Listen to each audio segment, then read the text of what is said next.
things that happen to us change or create our Dharma. The mind training I got out of that pose is what really benefited me. But yoga doesn't do the work for us. We have to do the work, and it's not a quick fix.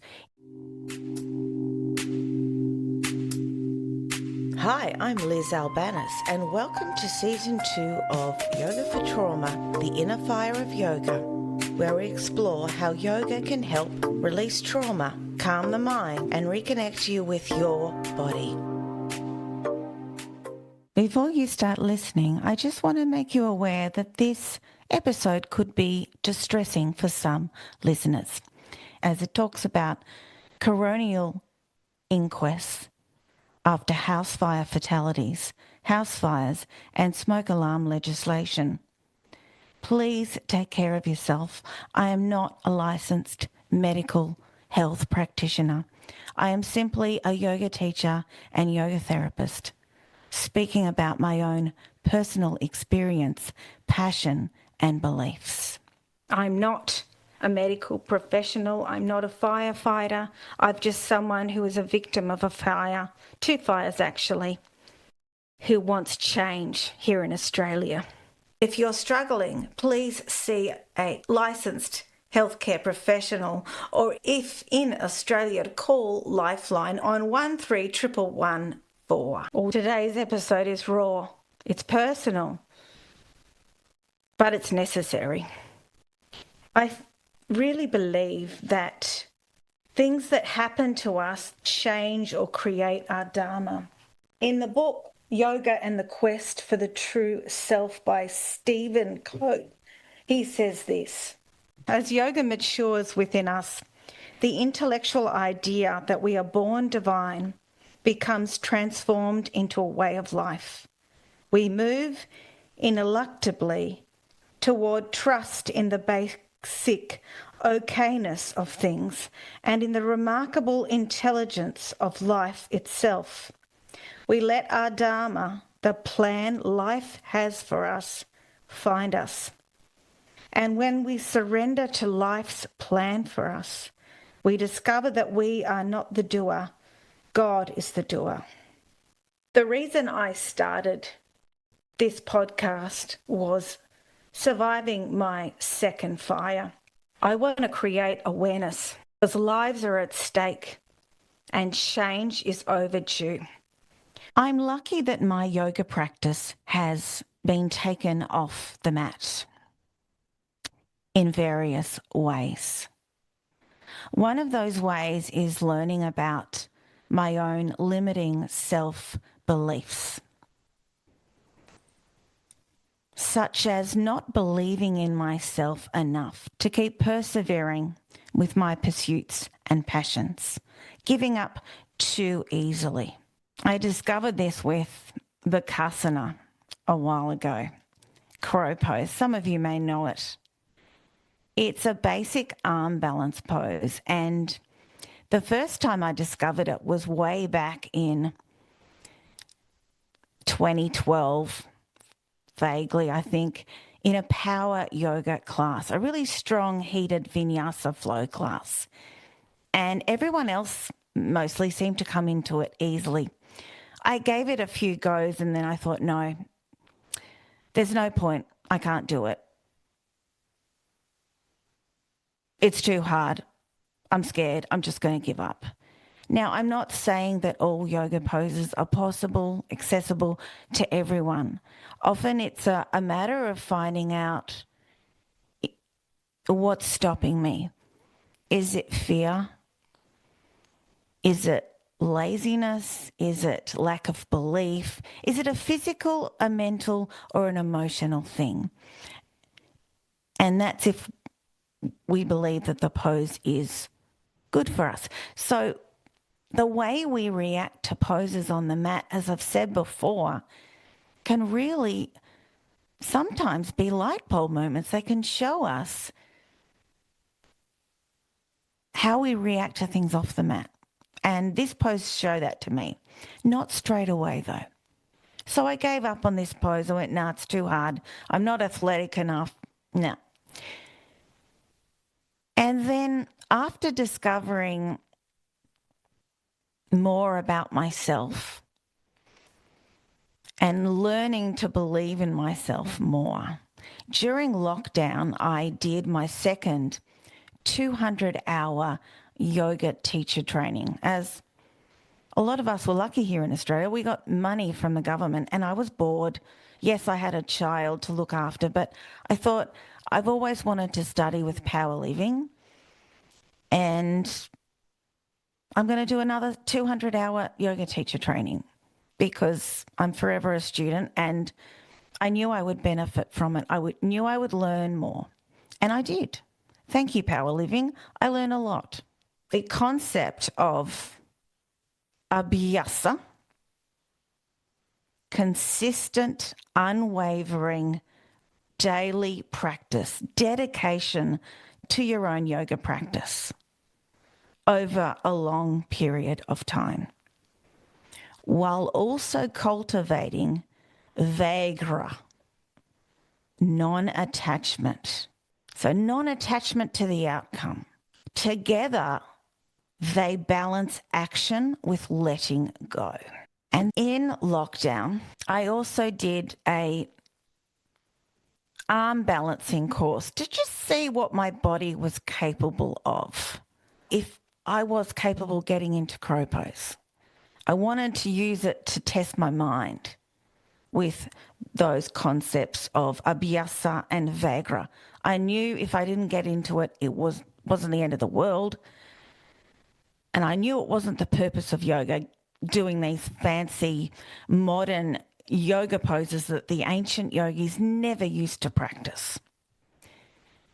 But it was the mind training of it. So I put in a lot of effort. This arm balancing program, my 200-hour yoga teacher training. And yeah, I eventually got into crow. And I could stay in there for maybe 5-10 seconds. I started off needing to use some blocks, both to stand on and to have one in front of me so I didn't face plant, because there was a lot of fear there. A lot of fear of falling and injuring myself. The way going up into a handstand frightens me, a full handstand. That has stopped me. And now also my shoulders have stopped me as well. But it showed to me those limiting self-beliefs of not believing in myself and giving up too easily. And worrying all the effort wouldn't be worth it. It was a waste of time. So it was a great learning curve for me. I don't practice Bakasana anymore, especially after injuring one of my shoulders in 2024, and I don't really care. That's not the goal of it. The mind training I got out of that pose is what really benefited me, because yoga really is mind training. But yoga doesn't do the work for us. We have to do the work, and it's not a quick fix. It's a long, dedicated practice, a long-term thing. So Abhyasa and Vairagya, I think, can be really important. So thank you, Power Living, for that. It was great to be able to do the course online in lockdown. I'm really grateful for that.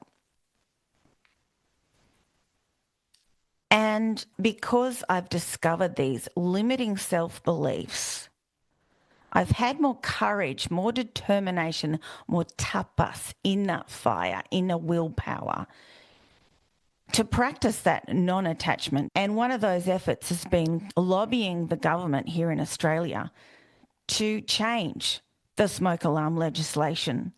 Because of my own experience, my Dharma has changed a little because of the 2024 fire.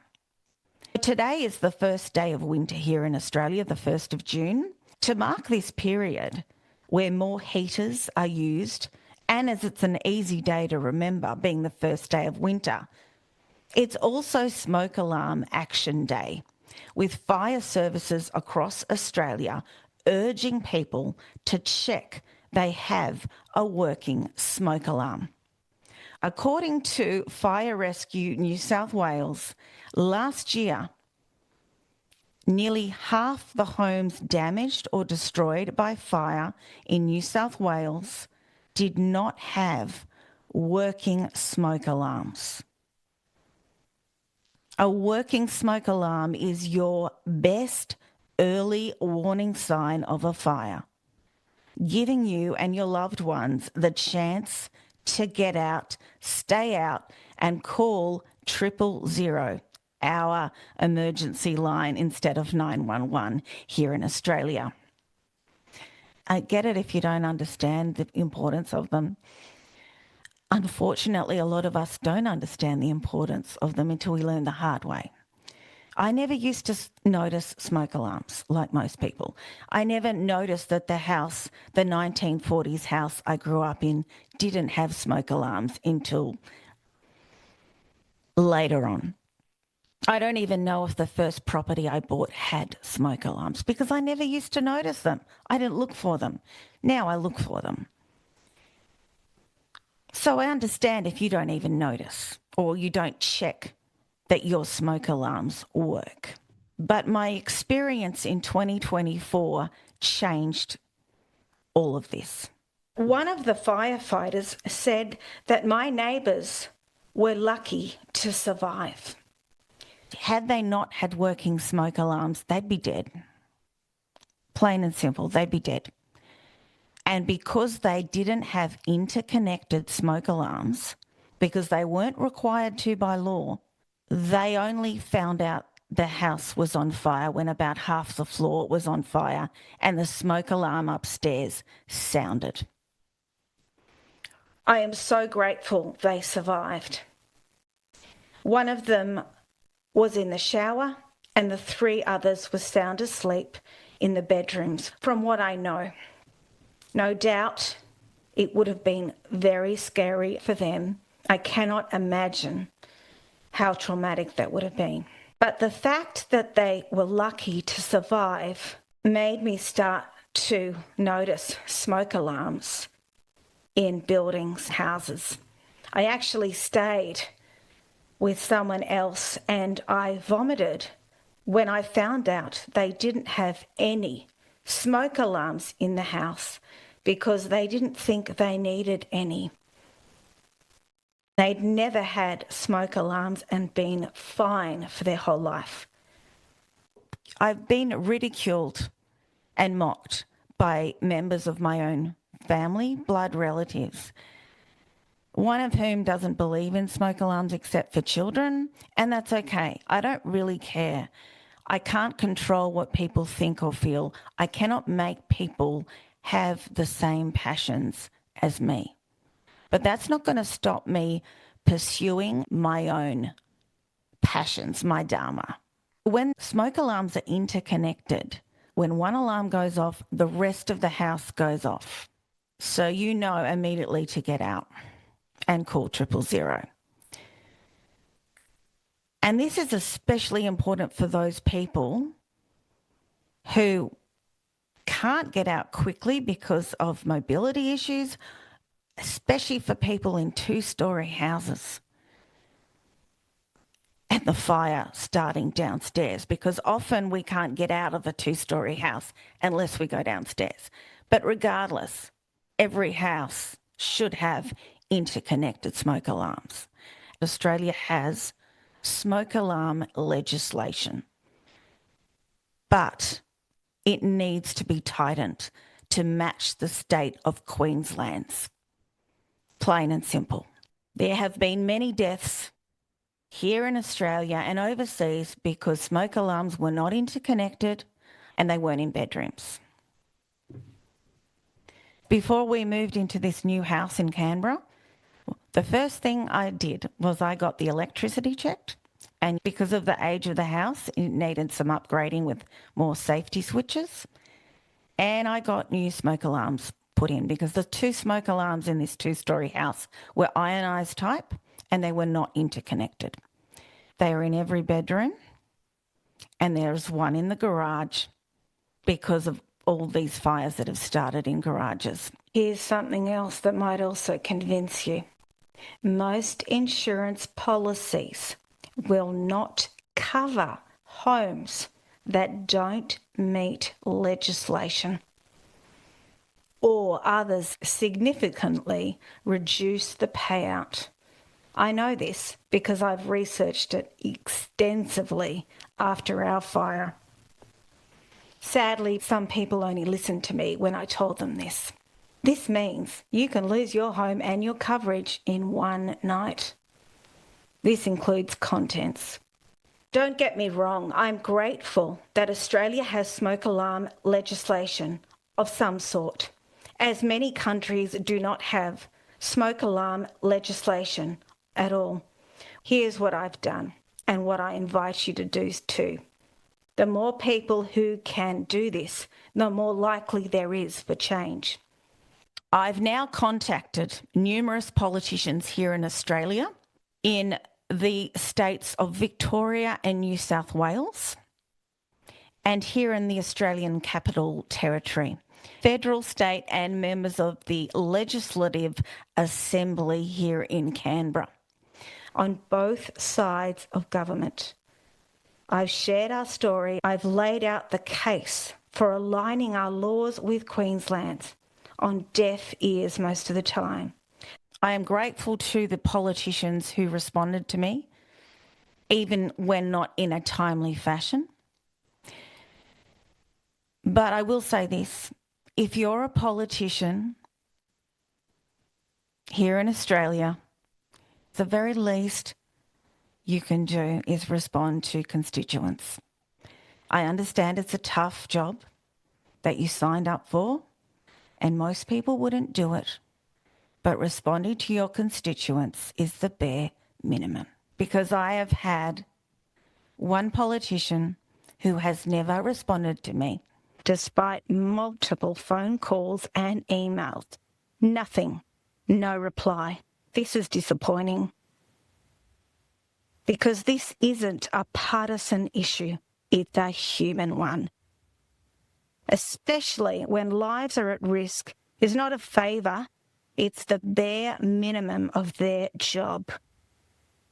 This isn't just about building regulations. It's not just about technology. It's about people asleep in their beds being oblivious to a fire that could kill them.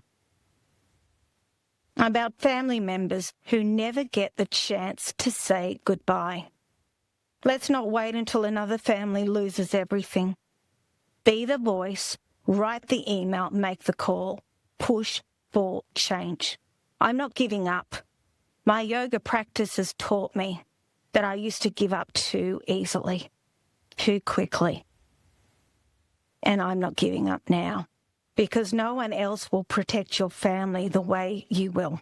Be the change you want to see in the world. It starts with us, and it starts now. Firefighters and emergency workers, you are needed in this conversation, and I appreciate all that you do. You are heroes. Thank you for walking this path with me by listening to this episode. I appreciate it.